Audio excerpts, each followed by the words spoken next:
mentioned, thank you everybody for joining the first ever SAFE community call. I think there's a lot of exciting updates coming from the SAFE ecosystem across governance, product development, new products being built. And we just felt like this was a really good time to bring everybody together and start a bi-weekly call to keep you up to date on the latest happenings around the ecosystem.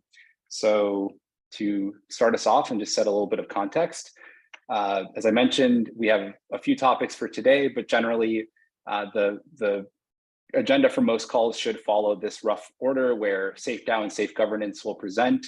Today we have Theo joining us to cover off on the topic, following with some product and SAFE apps updates, and then finally just having updates from around the Guardians and ecosystem.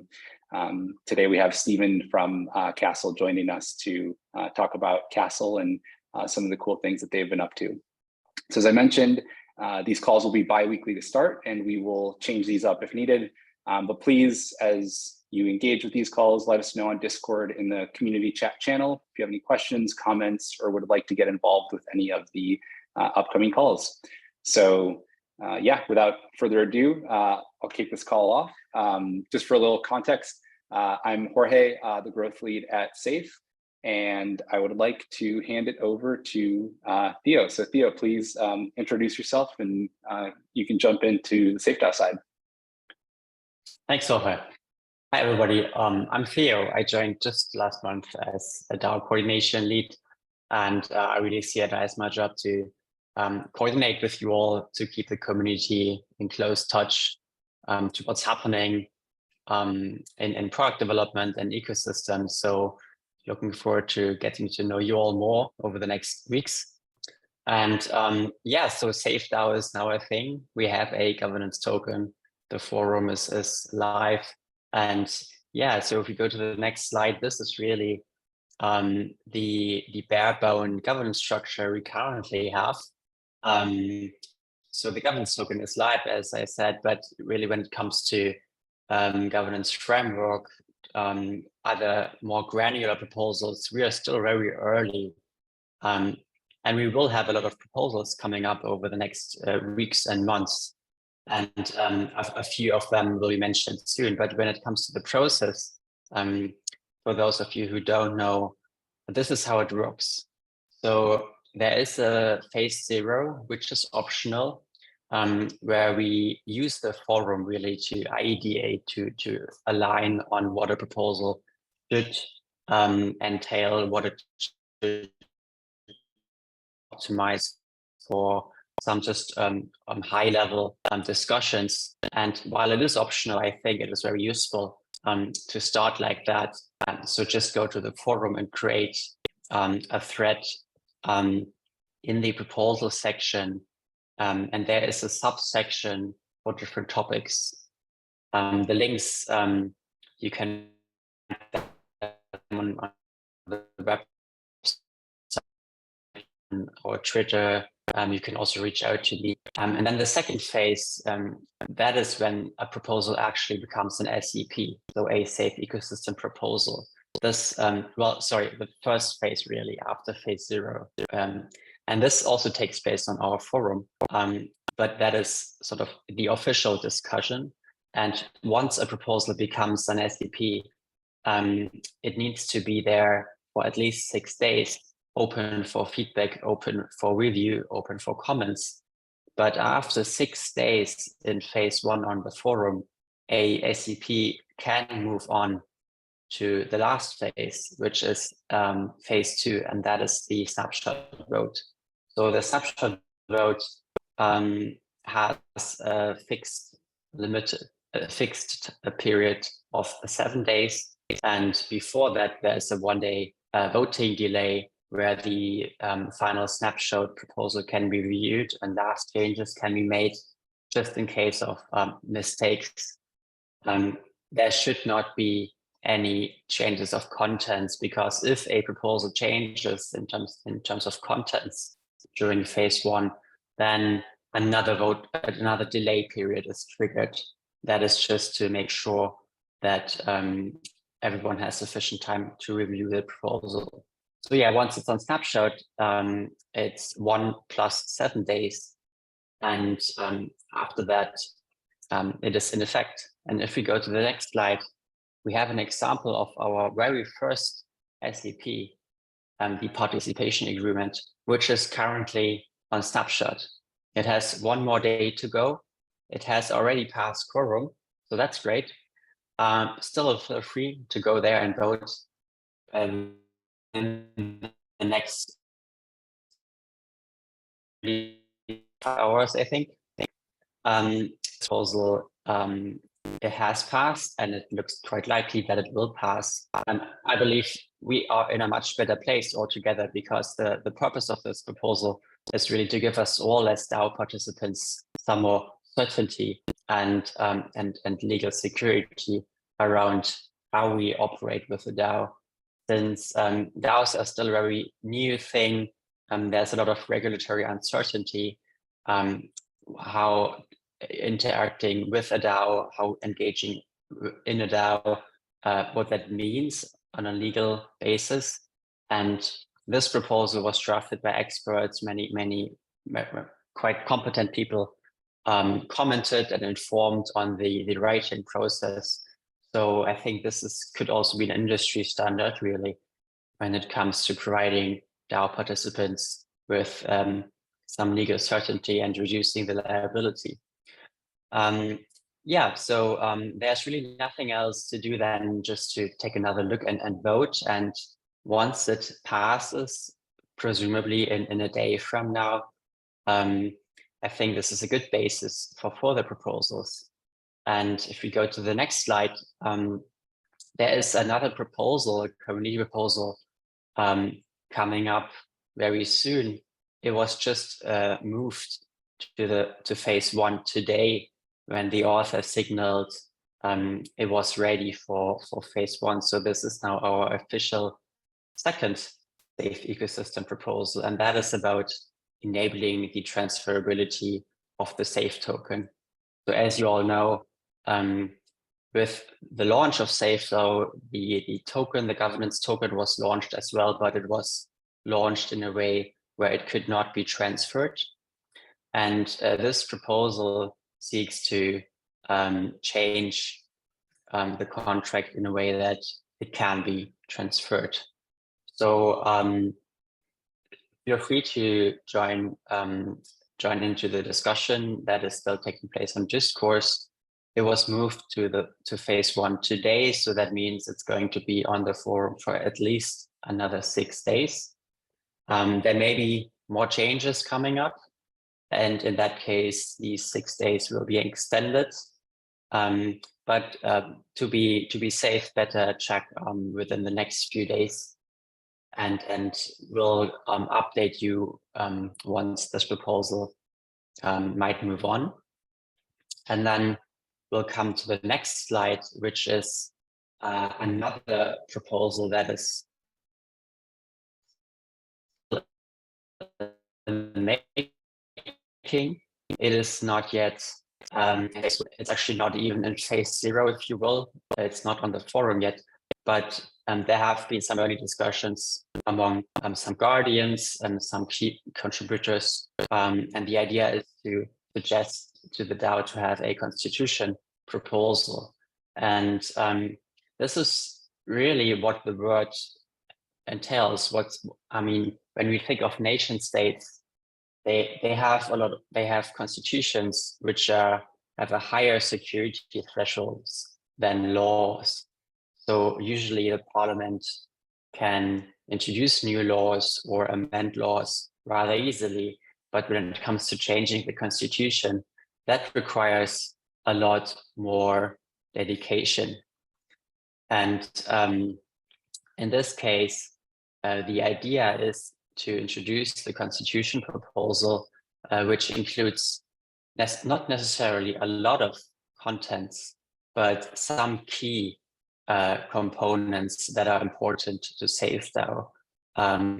For example, a mission statement and a North Star, and that will likely evolve around increasing the adoption of smart contract wallets and account abstraction, which of course is one of the key value propositions, but also really useful to the Ethereum space overall and the wider blockchain space. So that is likely to be a North Star, but that is subject to discussion on the forum. And part of the constitution proposal will also be some other principles and values that are to be discussed over the next few days, especially when it's live on Discourse. So in the meantime, feel free to think about what is important to you when it comes to SafeDAO. What do you think are the most essential, most important aspects of SafeDAO that need to be included in the constitution? And once we'll move the discussion to Discourse in a couple of days, please make yourself heard there, and let's together work on a constitution document for SafeDAO. Right, and I think that's mostly it. There's just one more slide, which is about just how to stay up to date with SafeDAO, because I know it can be quite overwhelming sometimes, and there is a lot of activity between Discord, Discourse, forum, Twitter, and all the other channels. But if you're busy, like many of us, I recommend you to do at least the following. So go to our Safe Governance Twitter, which is a separate Twitter account that is not tweeting often, but only tweeting about important announcements around our governance. You can follow the account and ideally enable tweet notifications, and then you will occasionally get a notification when a proposal moves to the next phase or when it's about to close its snapshot vote. And I would say that's the minimum. On top, it would also be quite helpful to subscribe resubscribe or modify your Discourse email summaries. They should be enabled by default, but you can also modify them to receive them more often or less often. And that is really helpful to stay in touch with the phase one part, the forum part of proposals, because of course, once they are on a snapshot, you can just vote yes or no, but while they're on Discourse, you can still have a lot of impact and a lot of say. So I highly recommend keeping in touch with Discourse especially. And at this point, before we come to questions, also really a call for feedback. What else would be helpful for you to stay up to date with SafeDAO? That could be a Discord announcement channel, that could be a Telegram announcements channel, could be a specific email newsletter or anything else. If you have any suggestions, please let us know here now, or just reach out through our channels, because ultimately we should make it work. This is still a work in progress, and appreciate any feedback. So thank you. That is, I think, all from me. And Jorge, is now the time for questions, or how do we proceed? Yeah, if anyone, first, thank you, Theo, for the overview. If anybody has questions, feel free to add them to the Q&A section at the bottom, or wherever you see the little chat and Q&A bubbles pop up. Maybe as they come up, we can either answer them, if they come up right now, otherwise we can save them for the end. I'm not seeing any right now, so maybe we can just save them for the end of the call, if that's okay.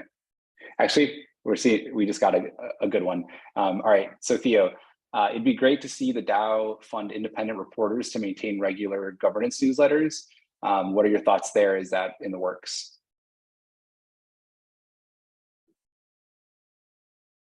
That cut out briefly.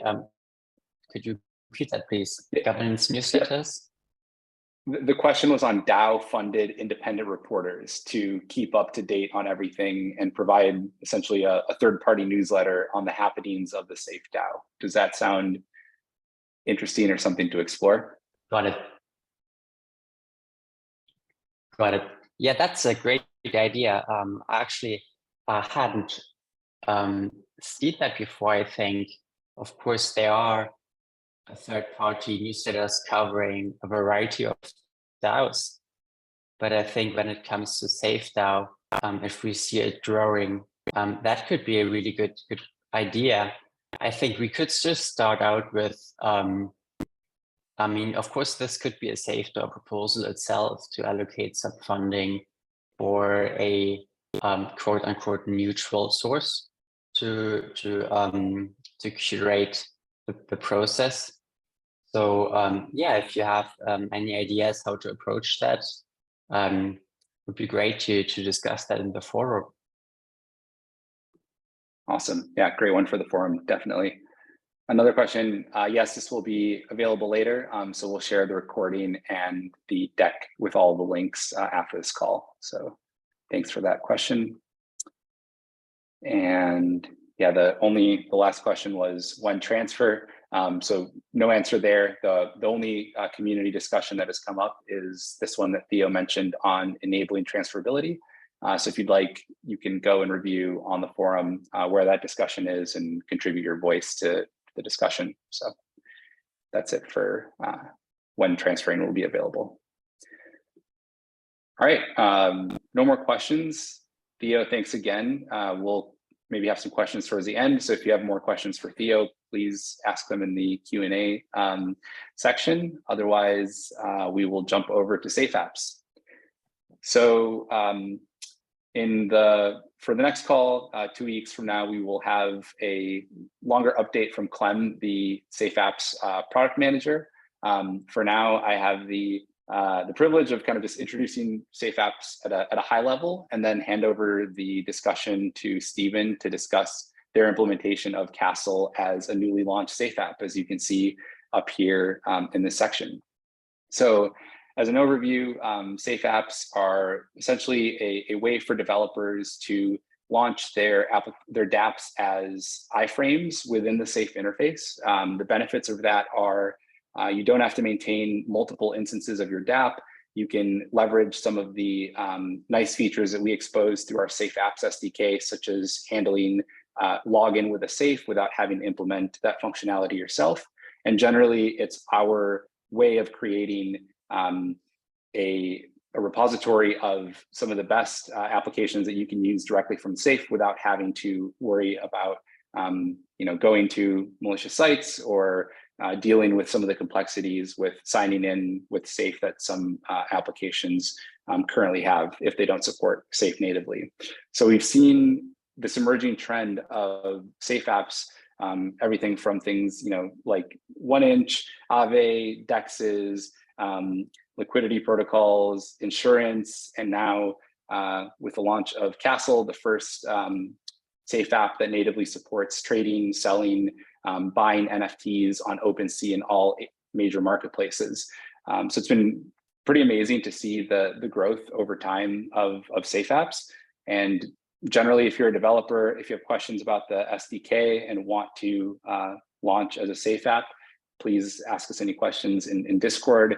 We're just excited to see all of the exciting building that has been happening there. So that's a very quick taste of what Safe Apps are.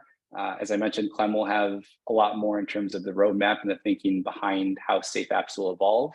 But for now, as I mentioned, Castle is our featured guest for the day. And I'd love to hand it over to Stephen from Castle to give us an overview of what they're up to and why they decided to build as a Safe app. So Stephen, I'll give you screen share if you want to go ahead and jump in. Floor is yours. Cool, awesome. Thank you so much, George. Let me just get my screen share right here. Cool, does everyone see my screen? Yep, we can see it. Awesome. Thanks again, everyone. My name is Stephen. I'm one of the co-founders of Castle. And just a quick background on what we're building. Castle is essentially a smart wallet interface and portfolio tracker built on top of Safe and dedicated specifically for NFT collectors. So some of the main features of our core product is that you can track your portfolio and manage all of your wallets, including both Safes and EOA wallets, all in one seamless interface. We have a very easy setup for people who want to create a brand new Safe or import their existing Safe, along with a really seamless signing experience for both groups as well as individuals. And we have a lot of native integrations for you to be able to trade, transfer, and just essentially collect and manage all of your NFTs and standard tokens all within one interface.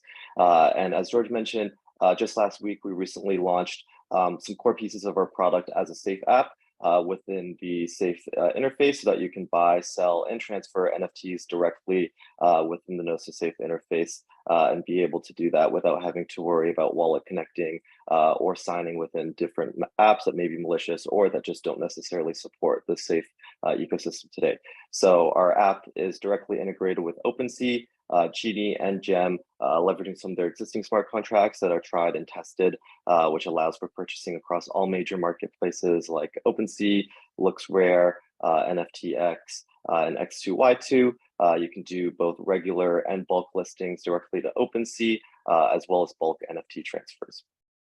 So I'm going to walk through a quick demo of both our regular product as well as the Safe app.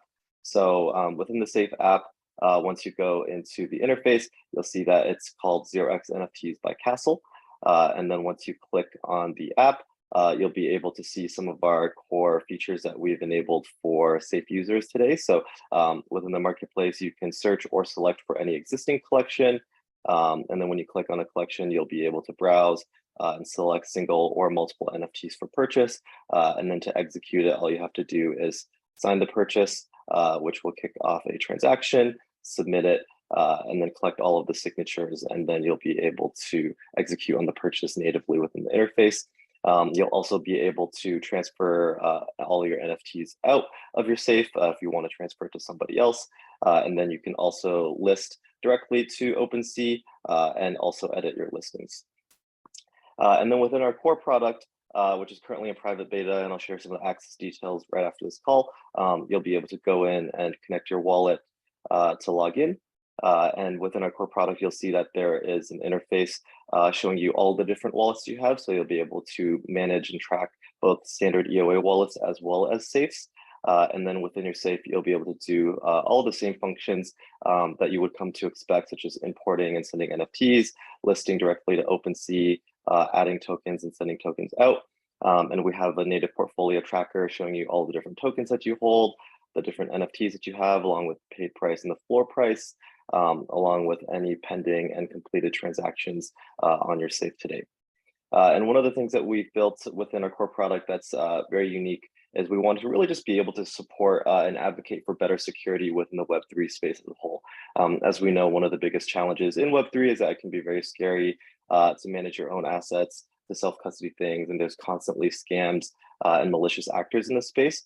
So we've built a really seamless signing experience for people who want to use their Safe both as a group wallet or as a personal multi-sig, essentially acting as a self-custody MFA. So to go through and if you have it set up as a personal multi-sig, you'll be able to sign a purchase, which will kick off a MetaMask transaction. And then once you hit sign, this will take you to a screen where I've got this set up as a personal multi-sig. And then if you hit sign again, you'll actually be able to sign, which will actually kick off a transaction directly to your mobile wallet. And once you hit confirm, then all of the transactions will be signed and you'll be able to execute the purchase, essentially sort of making it very seamless MFA experience similar to some of the Web2 products out there today. So that's a quick overview of Castle. We have a lot of other features that I didn't quite cover here. But yeah, I'll stop there to see if anyone has any questions. This is great, Stephen. Thank you. We do have a question. So this person is asking, is this a separate wallet or can I use it with current Safe? Yeah, you can use it with current Safe. So when you go through the setup process, you'll be able to import an existing Gnosis Safe or create a brand new one. Cool. And I think most people are probably aware, but can you walk us through why you needed to create a whole new experience to buy, collect, sign transactions from a Safe, specifically when it comes to NFTs and interacting with, OpenSea and Gem, et cetera? Yeah, of course.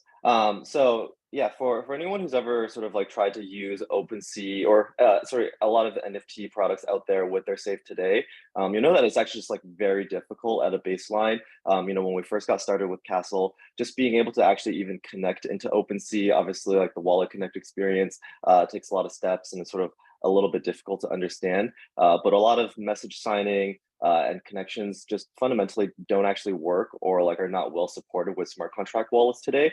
So like with OpenSea, for example, just being able to even connect and sign the privacy policy requires like a standard signature. And so a lot of that stuff actually just like fundamentally doesn't work. And so that's kind of one of the things that we really wanted to start with, is just being able to bring better support for using your smart contract wallets with a lot of existing NFT products out there, simply because it's not supported at all. And we wanted to make sure that we can actually advocate for better security and some of the powerful features that smart contract wallets can bring, especially when it comes to NFT collecting.